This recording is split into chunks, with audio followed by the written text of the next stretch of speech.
Hey again everyone, welcome back again di Bitcoin Update. Guys, kita mau review pergerakan Bitcoin selama sepekan terakhir dan kembali memberikan update juga ya terkait dengan kondisi Bitcoin saat ini. Ini kalau kita lihat sih udah ada reaction ya teman-teman. Bitcoin start bounce dari level terendahnya sekitar 59.800-an kalau nggak salah. Dan sekarang udah bermain di kisaran level 70.000 sampai 71.000. Ya sepanjang akhir pekan ini sih dia mainnya di situ-situ aja ya, nggak ada pergerakan yang signifikan banget. Sempat ada potensi rejection tapi kemudian start recovery dan membaik per hari Minggu ini, tepatnya pada jam 11 ini saya bikin video ya. Nah guys, langsung aja ya kita bahas sedikit kondisi yang terjadi pada pekan lalu. Sebenarnya apa sih triggernya gitu kan. Kalau kita cek tuh sebenarnya minggu lalu itu ada beberapa sih case-nya. Pertama, anggota ketua The Fed ya yang akan dipilih oleh Trump itu Kevin Walsh, katanya kecenderungan itu hawkish. Jadi orang-orang tuh mengambil kesimpulan bahwa Kevin Walsh terpilih ini akan membuat kalau suku bunga di tahun 2026 tuh bisa jadi malah nggak ada rate cut lagi gitu ya. Bisa jadi ada rate cut mungkin tetap sama atau bahkan nggak jadi rate cut gitu. Which means sebenarnya ngelihat dari pertumbuhan ekonominya. Cuman yang jadi pertanyaan kan tetap sebenarnya adalah sehubungan dengan data tenaga kerja ya, jobs report gitu. Non-farm payrolls nanti gimana, unemployment rate gimana. Saya pikir patokan terbaik tuh sebenarnya dari sini supaya kita bisa tahu juga bagaimana kondisi pertumbuhan ya kita bisa bilang pertumbuhan ekonomi di US yang realistis gitu ya. Kalau di luar dari beberapa perusahaan-perusahaan yang oligopoli kita bilang. Kenapa oligopoli? Ya karena dari berbagai stock market mungkin nggak semuanya secara merata dapat kenaikan yang signifikan gitu. Hanya ada beberapa perusahaan terutama chip makers dan yang sehubungan dengan AI lah sepanjang tahun lalu gitu kan di 2025 itu memiliki performance yang bagus banget. Selebihnya apakah sama? Kayaknya nggak secara merata gitu. Jadi kita bisa bilang kalau pertumbuhannya nggak sebagus yang diharapkan oleh para pelaku pasar gitu kan. Nah, ngelanjutin kondisi tersebut, kemudian yang juga tidak kalah mempengaruhi adalah faktor geopolitik. Ya ini bicara soal apa? US dan Iran. Ya kan tadinya kan mau janjian ketemuan tuh hari Jumat teman-teman. Rencananya mau ngobrol di Oman, tapi katanya kedua belah pihak sama-sama tidak setuju untuk meneruskan obrolannya dan memutuskan untuk melanjutkan obrolan ini atau diskusinya nanti di lain kesempatan atau di waktu yang berbeda. Alhasil meningkat resiko geopolitik dan ini juga mempengaruhi market secara keseluruhan. Jadi stock market termasuk si S&P, Nasdaq itu juga sama-sama tertekan during the Friday atau Thursday gitu ya. Pokoknya pergerakan di minggu lalu lah teman-teman. Tapi sama-sama mengalami apa? Recovery pada saat hari Jumat. Jadi kalau kita lihat nih dari Jumat sesi Asia itu sama-sama rebound dan recovery. Ya S&P-nya rebound, Nasdaq-nya juga sama-sama rebound, and of course saudaranya si Bitcoin juga sama-sama rebound gitu ya. Jadi sepanjang hari Jumat tuh kita nggak dapetin reaksi reboundnya tuh dari situ. Setelah sama-sama dibanting gitu. Jadi kita balik ke S&P, Nasdaq ini semua sama-sama dibanting gitu ya. Di sini juga sama dibanting gitu. Bitcoinnya juga, apalagi Bitcoin ya. Walaupun bantingannya nggak sekeras itu, tapi tetap kerasa lah bantingannya teman-teman. Ya tapi intinya kalau kita lihat sekarang kondisinya, ya market bisa dibilang ada reaksi yang cukup positif ya. Minimal di hari Jumat itu mulai ada recovery. Salah satunya yang saya tahu itu menjadi salah satu faktor pendorong cukup kuat adalah government shutdown-nya kan udah beres. Katanya untuk funding bill-nya udah dioper ke Trump udah tanda tangan dan akhirnya kembali aktif ya. Dan di momen tersebut kita juga jadi dapat berita lebih tepatnya kapan tanggal kepastian jobs report. Karena sampai minggu lalu harusnya di hari Jumat, tapi ternyata nggak jadi. Akhirnya pindah ke minggu ini dan di tanggal 11 Februari ya, tepatnya di hari Rabu. Meanwhile nanti di akhir pekan ini masih ada guys ya. Hari Jumat tuh masih ada, setahu saya ya hari Jumat harusnya. Coba kita cek. Oh ini dia, load more ya. Ini saya hampir ketipu, ini udah beberapa kali hampir ketipu gitu ya. Nah di hari Jumat itu ada apa teman-teman? CPI ya, core CPI dan CPI atau Consumer Price Index. Ini menarik. Kalau benar angka CPI-nya turun dari 2,7% ke 2,5%, ini balik lagi menguatkan kemungkinan untuk The Fed melakukan extra rate cut gitu ya. Alasannya adalah satu teman-teman, tenaga kerja NFP masih rendah, masih di bawah 100.000. Yang mana sebenarnya average idealnya setahu saya 125 sampai 130.000. Itu untuk NFP-nya. Yang kedua, inflasinya udah ditekan gitu kan. Kalau benar dari 2,7% lompat ke 2,5%, ini harusnya bisa jadi sebuah katalis yang cukup positif untuk mendorong minimal Bitcoin memiliki relief rally atau relief bounce. Ya, kita nggak bilang ini rally impulsif sampai new ATH, tapi lebih kepada relief rally atau relief bounce yang sifatnya mungkin ya untuk mencari lower high saja pada Bitcoin before kita ngelihat nanti ada extra push during sell on May and go away ya. Artinya di kisaran April akhir sampai Mei awal itu udah boleh mulai was-was ya. Udah boleh mulai hati-hati gitu. Karena historically kita tahu ya di bulan Mei itu sampai dengan bulan September biasanya menjadi momen di mana Bitcoin itu memiliki pergerakan yang relatif kurang volume, kurang volatilitas dan kecenderungan itu menurun biasanya gitu. Oke, nanti kita bahas ya teman-teman dari chartnya gitu. Ini sementara saya updating itu dulu. Setelah kabar baik itu, hari Jumat kita ngelihat udah inflow. Ya, BlackRock belanjanya lebih banyak dari keluarnya dari Kamis. Ya, saya pikir tadinya Kamis dia bakal banting gila-gilaan. Ternyata enggak guys. Jumat justru malah berbalik ya. Jadi positif lagi net flow-nya. Untuk si BlackRock khususnya. Dan total net flow itu masuk 330 juta dolar. So, di balik tekanan jual itu ada yang buy the dip dan mereka manfaatin dengan amat sangat baik because they have a good price untuk masuk. Dan finally Anda bisa lihat sendiri gitu ya, minimal apa Bitcoin bounce ya $10,000 guys kalau kita ngambil bener-bener pas di level 60 ribunya, which means sebenarnya menurut saya itu quite risky ya, dalam tanda kutip di sini it's catching the falling knife ya. Kita nggak tahu sampai kapan dia berhenti gitu, sampai akhirnya dia benar-benar berhentilah baru kita bisa tahu oh iya nih, ini dia nih kemungkinan potential low-nya yang terbentuk setelah tekanan jual berlangsung pada lebih kurangnya sekitaran ya pertengahan Januari ya. Sampai akhirnya kemarin teman-teman. Jadi kita ngelihat selling pressure-nya udah terlalu agresif. Ini turun terus down only dengan 21 hari total 10.000 lagi ya. Enggak, totalnya itu $37.000 dalam kurun waktu 23 hari dan dia bounce itu sekitar 10.000 gitu. So yeah, I think kalau misalnya kita mau berspekulasi dikit gitu ya, atau kita mau ngambil along the way ya, probably kita DCA udah 2-3 kali gitu kan, sampai akhirnya kita dapat harga benar-benar bottomingnya gitu. Ini aja kalau teman-teman perhatiin ya, on the daily time frame, ini posisinya kita masih inside bar. So technically it's not really safe gitu kan, untuk mengatakan bahwa ini sebenarnya udah jadi bottomnya gitu. Cuman kalau kita ngelihat reaksinya datang dari mana, kemudian kita ngelihat juga dari perspektif time frame yang lebih besar, especially di weekly gitu ya. Dan kita ngelihat juga di sini sudah terjadi breakdown nih guys ya. Walaupun secara close candle ini jadi jarum, tapi tetap kita katakan ini valid breakdown yang bisa berpotensi nge-trigger extra selling pressure. Oke, jadi tadi saya udah sempat ngebahas sekilas ya sama teman-teman di SAG. Saya udah bukan siapin ya, tapi saya udah sampai share screenshotnya juga teman-teman. Di sini ada beberapa faktor yang menarik ya, bahwa on the daily perspective kita ngelihat bahwa MACD-nya itu still dalam keadaan bullish divergence. Which means apa yang terjadi terakhir itu tetap bisa nge-trigger potential for Bitcoin bottoming. Apalagi didukung dengan extreme fear index juga ya. Ada banyak faktor sebenarnya teman-teman, tapi mungkin kita nggak bahas ke situ lah ya. Saya bahas ke sini dulu nih, teman-teman boleh perhatiin ya. Jadi every time bukan every time sih, most of the time ya, most of the time saat Bitcoin mengalami initial correction gitu kan, atau initial rejection, contohnya pada bulan November 2021 sampai ke Februari 2022, kebetulan banget teman-teman, end up-nya di Februari.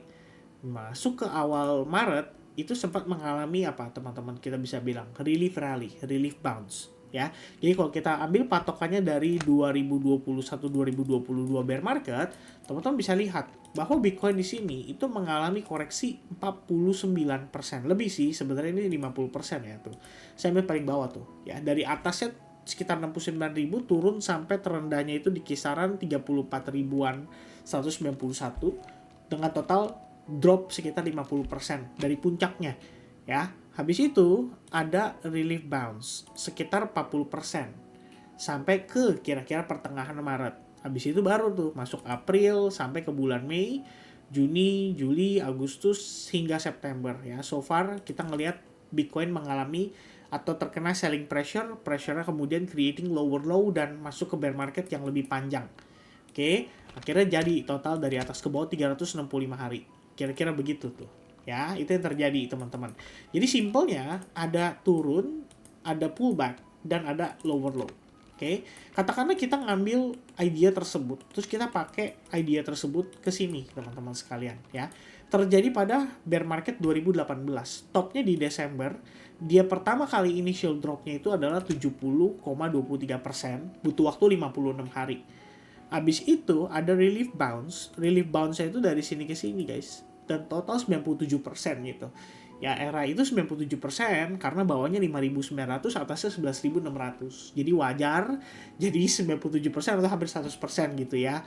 Baru kemudian apa? Dia turun lagi, slightly bounce, turun lagi, create lower low, konsolidasi during September, kemudian ada dump besar di November, dan finalnya adalah dia bottoming di Desember, tepat setelah 365 hari. Ya, jadi 1 tahun pas sejak dia mencapai titik topnya, teman-teman. Oke, nah kalau kita lihat sama halnya terjadi pada 2014, we have another drop ya, dan ini kebetulan sama juga nih ya, sampai di bulan, kalau ini sih bulan April sih, nggak terlalu sama banget ya, tapi at least kita ngelihat dia drop by 72%, recovery by 98%, baru dia drop lagi ya, create lower low. So, dari sini kita bisa melihat ada kesimpulan sederhana teman-teman, bahwa Bitcoin memiliki sebuah karakteristik ya. Sejak dia pertama kali mencapai topnya, dia biasanya akan mengalami initial rejection, dan initial rejectionnya itu berkisar dari 50% sampai dengan 70% tadi yang paling jauh. Cuman, seperti yang saya udah sampaikan juga, ada perbedaan yang sangat mencolok ya, di compare dengan situasi sebelumnya. Kalau dulu kita ambil dari top ke bawah, itu butuh waktu lebih kurang 77 hari. Ya, ini menurut saya yang terlama. Tapi kita coba aja untuk pastiin ya teman-teman. Di sini kalau pada periode 2018 kurang lebihnya butuh waktu 63 hari ya. Kalian nggak kelihatan ya. Ini ya, lebih kurangnya butuh waktu 49-50 hari ya, 63 hari lah lebih kurangnya gitu. Jadi kalau kita lihat ada 50 hari, 70 hari, dan sekarang so far dari dia topnya sampai ke bagian bawah itu sekitar 119 hari guys. Ya, jadi maksudnya bagaimana, Fit? Maksudnya begini. Kemarin kita udah bahas ya waktu live streaming. Saya tanya kepada teman-teman yang jawab by the way. Kenapa kali ini kita ngelihat ya harga turun seperti ini, tapi ETF-nya tuh nggak separah itu gitu. Ya, terus teman-teman jawabannya apa? Karena para institusi, klien-klien institusi ini mereka hold. Ya, jadi mereka punya barang, oke lah mereka beli agak 80.000, 90.000, ada yang mungkin 100.000 lebih gitu. Mereka hold. Mungkin punya keyakinan kalau Bitcoin bisa dipergunakan sama mereka sebagai alokasi aset untuk mereka diversifikasi. Dan akhirnya teman-teman, kalau kita lihat dengan berbagai kumpulan informasi tadi, diiringi dengan NFP, CPI gitu ya, kalau memang benar CPI-nya angkanya turun ke sini gitu, saya pikir mengacu pada data yang lampau, ternyata kita memiliki potensi cukup besar setelah adanya initial drop, sekitar 50% tadi ya, atau lebih bahkan. Kemudian setelah itu ada relief bounce-nya dulu. Relief bounce-nya sih rata-rata 90% ya.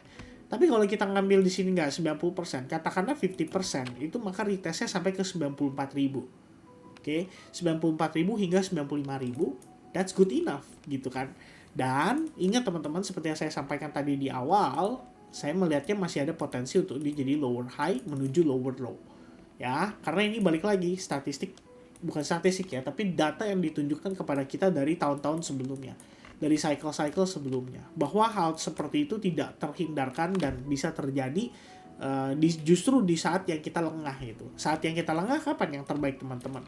Ya ini, kita ngelihat dia rebound, orang pikir ini adalah waktunya rally gitu. Ternyata enggak, malah relief bounce doang. But at the same time, teman-teman ingat ya, yang namanya orang-orang di kondisi kayak sekarang, udah pasti kemungkinan besarnya mereka akan shorting the market. Ya, shorting the market. It means apa teman-teman? It means mereka pengen coba gamble. Ya, mereka pengen coba untuk ya gamble termasuk ya teman-teman ya, termasuk sih ya hitungannya ya. Gini, kalau kita lihat, wah disuruh login sekarang guys ya. Kita disuruh login sekarang. Login untuk lihat full data. Ya udahlah ya, estimasi aja teman-teman ya. Ya udah saya buka CoinEng aja deh, CoinEng ya. Ini juga sama ada liquidation heatmap teman-teman. Mirip-mirip lah karakternya. Ya sama. Mereka sekarang suruh kita login guys ya, suruh kita login gitu. Ya mungkin next time lah saya login gitu, karena biasanya saya nggak pernah login dan ini gratis jadi everyone can use gitu kan. Nah yang udah pastilah gitu, kita pikir pakai logika ya. Saya rasa ya nggak perlu rasa lah ya, saya cukup yakin teman-teman di atas ini pasti liquidationnya banyak gitu ya, sell short liquidationnya banyak. Jadi ini biasanya momen-momen yang kompleks dari bear market ya. Bear market nggak sepenuhnya dia turun terus doang gitu. Sometimes ada momen manipulasi, ada spike yang bertujuan untuk melakukan short squeeze. Ya, jadi di market spike tuh untuk nge-short squeeze mereka-mereka yang ngelakuin sell short position. Mungkin dari jauh-jauh hari atau mungkin dari harga-harga di bawah mereka masih tetap paksa masuk atau mereka averaging gitu ya. Sehingga posisi atau sizingnya jadi lebih besar gitu. Nah, melihat dari kondisi tersebut, yang tadi saya sampaikan gitu ya, teman-teman. Satu, bisa jadi ada short squeeze ya, di atas belum diberesin gitu. At some point pasti akan diberesin. Kedua, CME gap masih kebentuk nih dari hari Jumat lalu sebenarnya di atas 80 ribuan. Ya, yang ketiga teman-teman bisa lihat juga 69 ribu ya, the good number yang kita omongin teman-teman.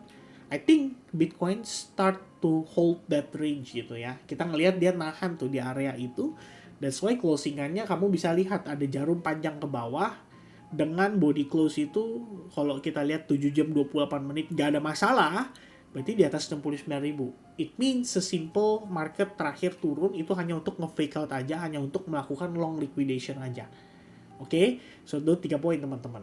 Poin nomor 4 ya, bicara soal initial correction atau initial major correction adalah A wave yang itu harus diiringi dengan break terhadap internal low-nya.